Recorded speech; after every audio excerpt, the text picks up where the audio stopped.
Welcome to the Adoption Journey podcast. I am your host, Tarsha Smith. So in the building with me today, I am so excited to have Ursula Afamasanga. I hope I didn't butcher that. I No, feel like I did. it's okay. It's a Okay. Afamasanga. It's Samoan. It's difficult. Okay. She is a fellow adoptee and she is also biracial.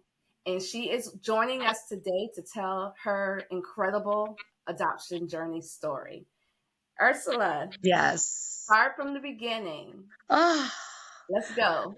okay. So, I was adopted, obviously. I was adopted by two beautiful parents. Um, they couldn't have a child.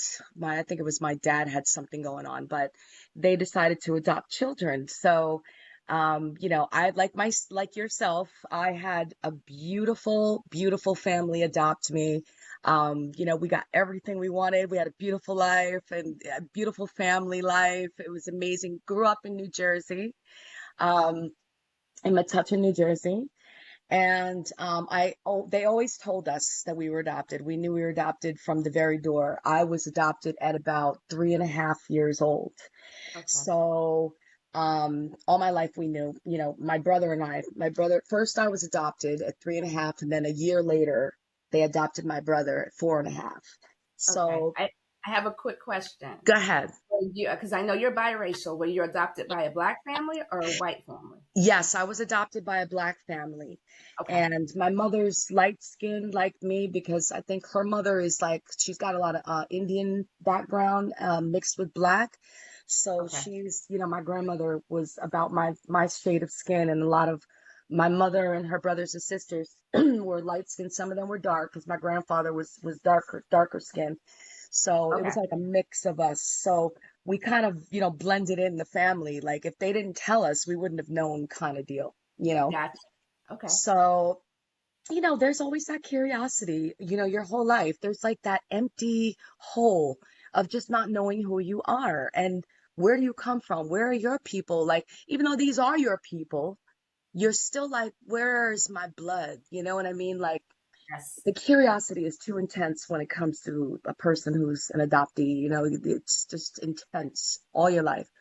So I waited till I was about 26 years old, and I said, you know what, I'm gonna go out here and see if I can find out where my people are. Okay. So I started the process of looking, and somebody had told me, why don't you check with DYFS? Now that's what they call New Jersey, the social services or whatever you call it.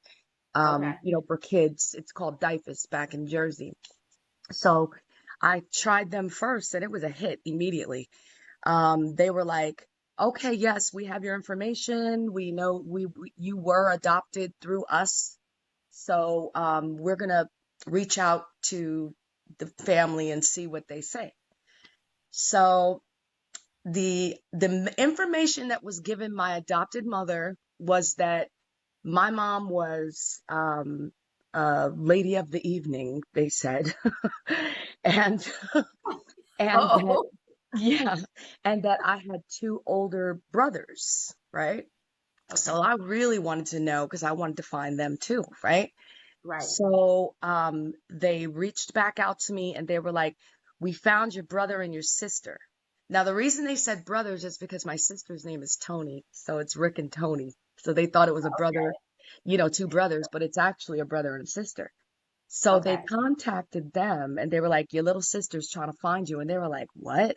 What sister? Because they didn't even know I was alive, because this was Yeah. like years later that I came, like maybe 3 or 4 years after them, but they had also been put up for adoption together and they stayed together. Yeah. So they also got put into a very nice home, very nice situation in Pennsylvania. So everybody was like close by. Right. So Yeah. first people I met was my brother and my sister on the phone. They called me and my sister was like, I'm an hour and a half away. I'm coming over right now. So Wow. yeah, That is the so best feeling. yes. Yes. So she and I met immediately, and to this day we have a great relationship. And my brother, he's in Maryland, but you Okay. know, he and I are in contact. He eventually came and we met and everything was great. Here's where the crazy part starts. It's the other part, like the brother and sister was great, but the family. So my mom is the white woman and right, she has like a lot of brothers and one Okay, sister. I have a question. So Go your for it. brother and sister that you met, are they also biracial? Or are they white? Yes, their father was black and our mom's white. Yep, same story.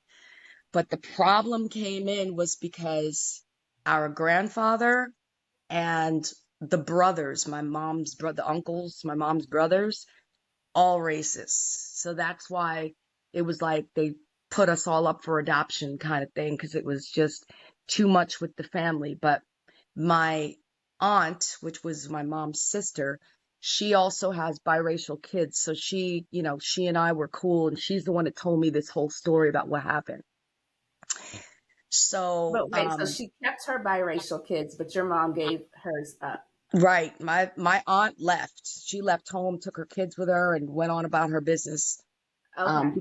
Because there was a lot of racism going on there. So my the DIFUS people reached out to my uncles first, and they were like, "We remember Ursula. We were teenagers, and tell her that she needs to go on with her life.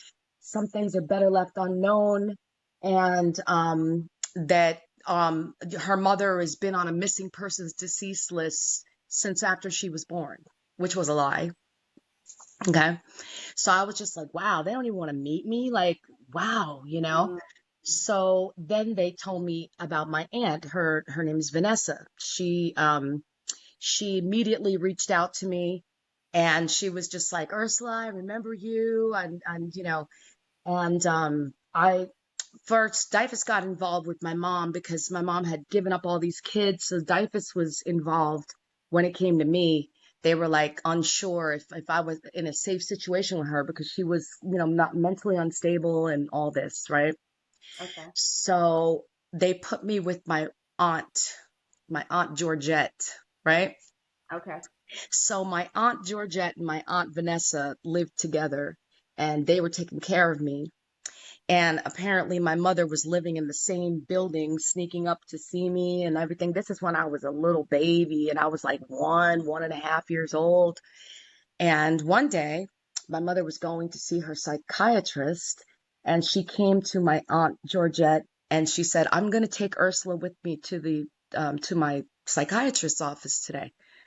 And so she had me all dressed up. They said I was dressed up like a doll, right? Well, my aunt Georgette passed away, but my aunt Vanessa said I was all dressed up like a doll, and they were like, "Why are you dressing up Ursula and taking her to the psychiatrist like this?" She took me to the psychiatrist, and she came home alone, and I was not with her. I was not with them. So, my aunt was like, "What did you do with Ursula?" And she was like, "I gave her to the psychiatrist. They're putting her up for adoption for me." And that was it. They never saw me again, and my aunt Georgette lost her mind. Like there was mental problems with her as well. And she ended up going into a facility for mental illness. And she died there because my aunt Vanessa told me that she was so heartbroken over this situation that she passed away. Okay. So that's one down because of my mother. So now we'll go into the meaty part of this story. So my aunt Vanessa and I started talking a lot, and she was telling me like the whole story.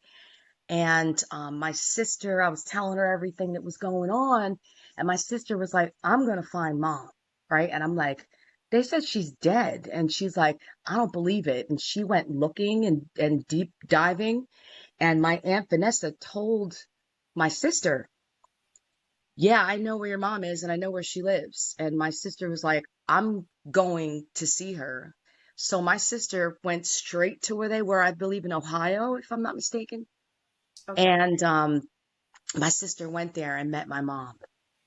So She your aunt never told you that your mom was actually alive. She just left n- that alone. no, we didn't talk for very long. I had a lot going on in my life at that point, so I wasn't too much in conversation with her. Okay. And then I lost contact with them for a few years, my sister and my aunt. So within that time I lost contact is when my sister went to meet my mother.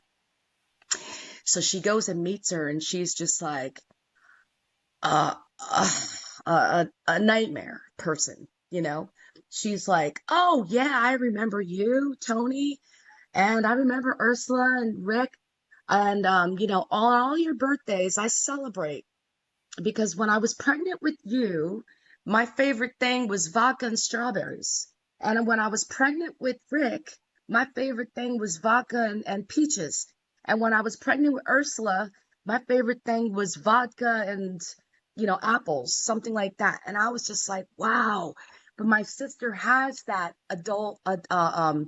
alcohol syndrome thing. I forget what you call it.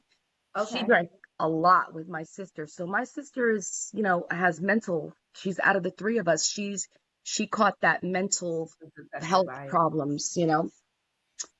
So she was like, okay, well, do you want to meet Rick, our brother? And she was like, oh yeah, I want to talk to Rick, Rick. And like, she was just like elevated about Rick, because that's her son. So she called him and she spoke with him, and she had stopped drinking because she had cirrhosis. But when she met my sister, it must have been too much bad memories. She started drinking again. And so my brother was talking to her, trying to talk her out of drinking, and she was getting very drunk again and all this. And so my sister was like, you want to meet Ursula? I can have Ursula come right now. And she was like, no, I don't want to meet Ursula. I don't want to see Ursula. And she was like, why? And she was just like, I don't want nothing to do with Ursula. I don't want to see Ursula. I'm okay, you know?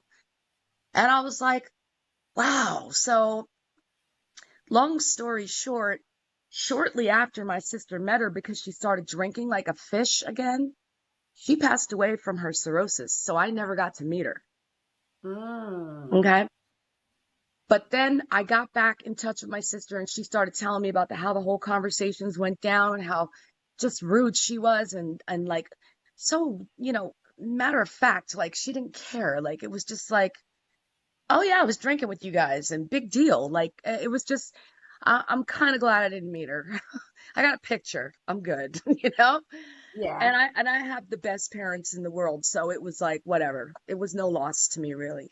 The one Right. thing I wanted to know about was my father, because Yes. I met my mom's side of the family and, some of them and all that. And so now I was like, okay, well, what about my dad's side of the family? Because my dad's side of the family, what happened there was my father was a police officer in Newark, New Jersey.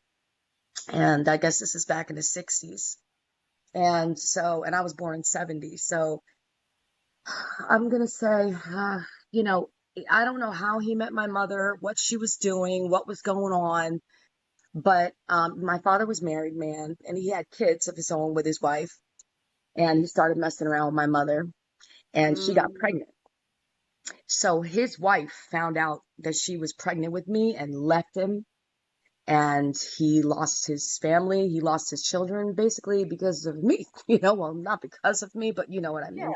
Definitely not because of you. Right. So, so he, when she got pregnant and everything, he already knew about her losing these other kids. So he was like, I want Ursula. I'm taking her. And she was like, no, you're not taking Ursula. Right. And so they started fighting in court over me. And my dad's grandmother, my grandmother, my dad's mom wanted to take me, but she was 80 years old at the time.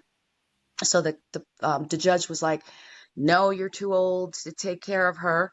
And he said no to my dad because you're a police officer.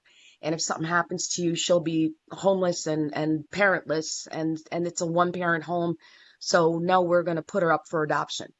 And so they took me and put me into foster care at that And age. so your aunties didn't know anything about this because she just came and got you and put you up for adoption, not Right, knowing the father was fighting. right. in Well, this court? was all first it was fighting for me. And that after that, when she was like the whole court thing was going on and she knew my dad wanted me, that's when she went and gave me to the psychiatrist. So I know it's a little And you confusing. could have just no. I'm following the story. I'm Hmm. following. I'm just thinking about how these courts, a lot of time, they don't give dads a chance. Like Right. they shut them down immediately. Like Yes. it would Yes. have made so much sense for your father to Right. just take Exactly. And it. he was a police officer. It wasn't like he was Right? broke and you know, so they decided against him in court and him and my mother were still fighting over me. And, my dad was going to do something else, like appeal it or whatever. And this is my aunt telling me this story now. My aunt Vanessa, my mom's sister.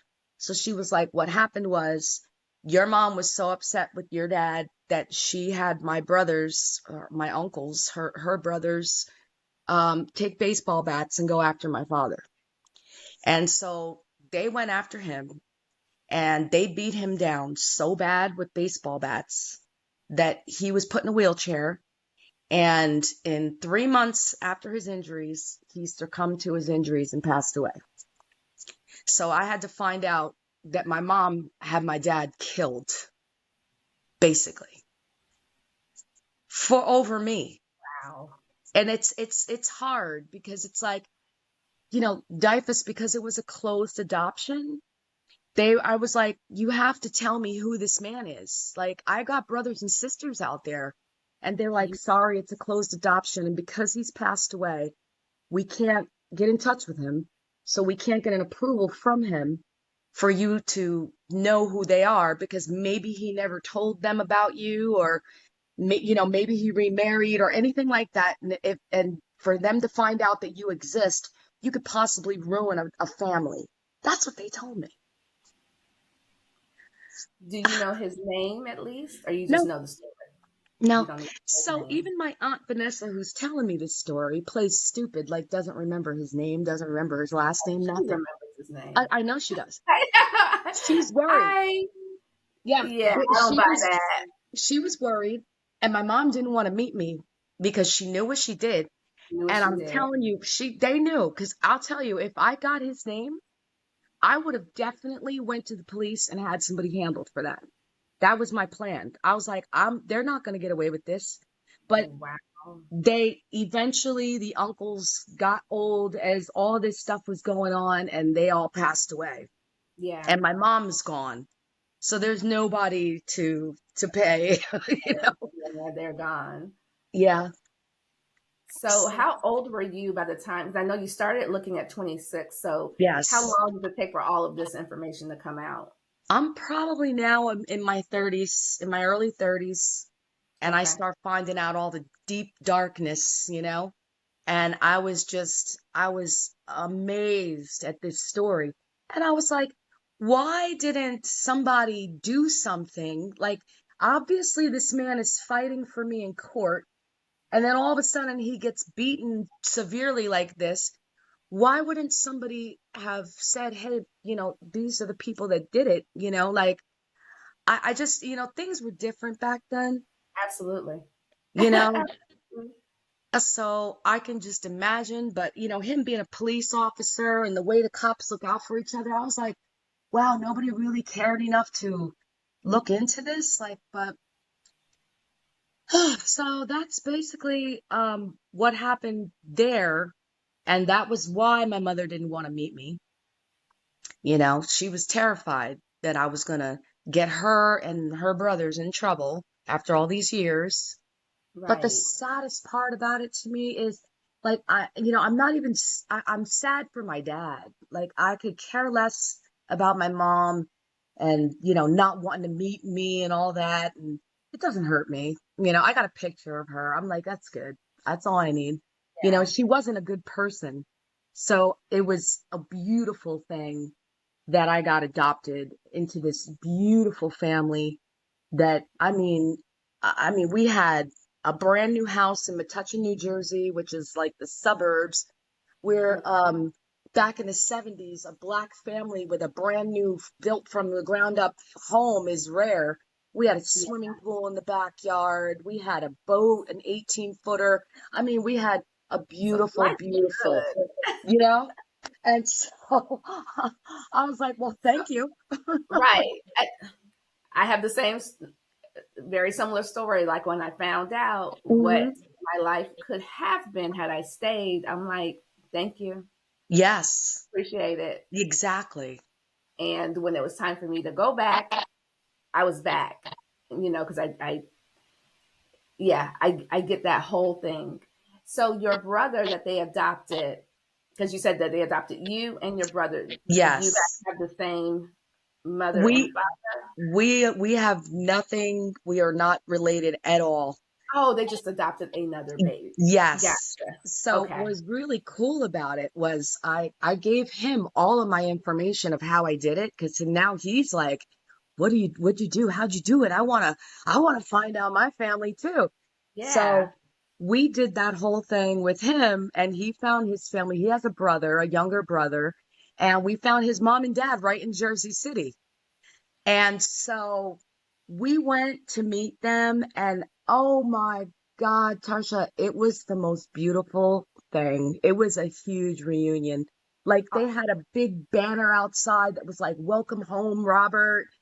And Oh, we went inside, and his mom and his little brother and her mom, the grandmother, was walking her down the stairs to like this song by Faith Evans was playing. It oh, was it was a so whole emotional. thing. It was Oh my it God. was it was so beautiful. And this And is I what's was so crazy about these adoptions. Like you just hmm don't know. You grow up, and it's funny how much our stories parallel because my sister also was. My parents adopted two girls Oh, between us, and uh-huh. so she, I, we've both since found our families, Yes. and the situations have been different. But you just never know what you're going to what's on the other side of that phone or email or Exactly. message or whatever, or the story that you're gonna Hmm. get. Like in your case, like who knew that a nightmare was waiting for you on the other side? But on the Woo. flip side, your brother is, rainbows and ponies and unicorns. Like Exactly. Exactly. And so, for him it was like what you were talking about. His mother was 15, I believe. So the grandmother was the one that could say whether or not she was going to keep the child, and she was the one that was like, no, we're putting them up for adoption. You're too young. You got to go to college. You got to do this. And so, but I mean, they're beautiful, beautiful people. So, they all like welcomed me with open arms, like, that's my brother, like we don't know that anything is else. So so cool. it was a That is so beautiful cool. thing. So Yeah. let me ask you a question Hmm. because in just doing all this research and everything, a lot of people say that all adoptees have some kind of adoption trauma. Do you feel like Mm. you've experienced, and let's say before you knew any of this, do you feel like you experienced adoption trauma? I can't say so, because I mean, I was too young. I remember my mom telling me, and my father, both of them are deceased now, rest in peace, both of them. But I remember them saying to me, like, Ursula, do you remember where you were before here? And I was like, no, I've always been So here, little. and I would try and think and think and think, as I got older, if I could remember something. I don't remember anything besides them. So, I Yeah. mean, there was no trauma. It was such a massively, it was the perfect child life that I lived. There was Yeah. nothing. And I feel the same way. Like I didn't experience any Right. trauma, even though I knew from a little girl, Hmm. but I didn't experience any trauma. Now, when you when you found out your story and then started dealing with all this, That's where it started. That's right? definitely because my adopted father had gotten cancer and passed away when I was 9. Oh, okay. Oh, I Yeah. can't hear you. Oh, okay. I can Sorry hear you about that. now. There you go. Um, so my adopted father That's okay. was diagnosed with cancer, and it took him about 3.5 years, and by the time I was 9, he passed away. But that for me was where all the trauma of my life into adulthood started. Like, there was drinking, there was drugs, that's where the trauma hit. But then the trauma of finding out about my real father got a little bit worse at that time because I felt like I lost my birth Mm, father and I lost my adopted father. And I feel like in there, I needed a man in my life, I was a little bit unruly in my teens I and, am. in my 20s. And I could have, I would have loved to have had that father figure there. So it was later on that I think kind of hit me, but I pulled myself together, thank God. Yeah. Yes, Yes. Won't he absolutely. do it? So, do you feel like are you in a good Oh, place yeah. now? Are you still I'm in a beautiful place processing? now. I have a Are you beautiful still husband, a beautiful life. We moved down here to Florida, from New Jersey about 2 years ago. Even my husband, he still says, like, he's like, we're gonna hire a private detective. He's like, I think maybe we can get a private detective to crack that that case open and yeah, see.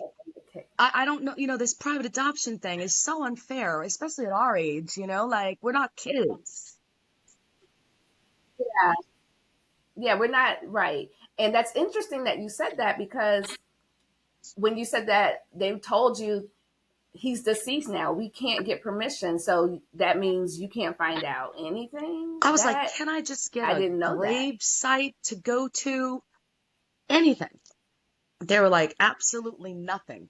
I even went And they're not on the Newark Police Department, so there's several of them, and was trying to look at pictures of police officers from the 60s mm, that maybe resembled myself. And I mean, it's just such an unknown. yeah. It's like, how do you even, I don't even know what to do. My sister's been trying to help me because they found their father, but he was deceased also, but they still found the Okay. family. I don't know how she did that. There was something different with her. Um, I don't know how, I don't know how she did it, but I think my aunt did tell her. That's what it was. My aunt told her his name. That's she's I need gatekeeping Auntie to stop big time. gatekeeping the She's information. scared, she's scared. like That's why I like stopped Auntie is talking to her. Once I got gatekeeping. all the information, I was like, okay, I'm good. I don't need anything else from you because you're not giving me nothing that I really need. So, Yeah, and oh my gosh, doesn't that make you want to uh, yeah, shut down. Like, okay, if you're not going to talk to me, if you're not going to tell me, if you're not going to try and have that's a why I relationship stopped for talking me, to then what her. are I we was like, doing here? there's there's Good. nothing for you and I I understand if that. you're going to protect these people who are dead. And, I don't know what you're trying to do. I just want to know my father and find out where my brothers and sisters are at in life. And that's all I want. And you're keeping that away from me. It's so unfair, Right. but Because it's over. I'm not giving up yet. I'm still going to pursue this. I don't know how, if anybody has any information of how to go about it, please let me know. I was just thinking, listen, family, when you see this, New Jersey, Pennsylvania, anywhere in that area, if you can help, if you have any information, let us know. Yes. Drop it in the comments, DM me at Yes. the Adopting All I Journey know, my podcast, mother's my anything. mother's name was And Kay can help out. Sabalowski, and I don't know anything about my father. All right, that's a start. That's a start. So we will go ahead and wrap up. Is there any other information you want to put out there? I did want to Anything say else? to your listeners, like, if you are an adoptee and you're interested in finding your family, don't let my story stop you. It could go either way. Like my brother's story was beautiful, or it could go like my way. Don't, think for a moment that everything's going to be peaches and cream. If somebody put you up for adoption, that means that there was something bad going on back there. So, or sometimes maybe not, like my brother's situation, his grandmother forced her forced her to put him up for adoption. But a lot of the times it's, kind of messed up stories back there. But some of these people, they're looking for you too. So I say go for it. I always say I don't regret not going for it. Regardless of how the story came out, it's fine. I don't regret it. So that's about it. I will agree. Don't let anyone's story stop you from looking, because either way it goes, it can be one of the most satisfying things. It can be very therapeutic. It can answer Oh, some of these yeah. questions that you've had in your head all these years, like we talked about, and like I've even talked about. What do I look like? Where do I get these traits from? Do they act like me? Like some of those Exactly. questions that are just in the back of your mind, Exactly. and there's nobody around to answer them. I would encourage, please do so, because our stories Hmm. are, her story is nothing like Right. mine when it comes to finding family. And there's a Absolutely. million stories out there. So please, please do so. Well, thank you so much for coming on the Adoption Journey podcast and sharing your adoption story. Please tell the people what you do and how to find Oh, you okay. with your henna. Thank No, you. Well, sis. I'm a henna artist. I'm located in Kissimmee, Florida. I'm usually around in Orlando, downtown. You can find me at Instagram, the Sacred Scarab Henna. You can check out my work there. Tarsha, thank you so much for having me, and thank you for what you're doing. This is important stuff. This is great. Thank you. Thank you. I Stop. appreciate it. And she does Thank you. beautiful work, absolutely gorgeous work. So check her out. Thank you so much for joining the Adoption Journey podcast. Make sure you like and subscribe on YouTube. And if you're checking us out on Spotify, make sure you give us a follow. Bye, family.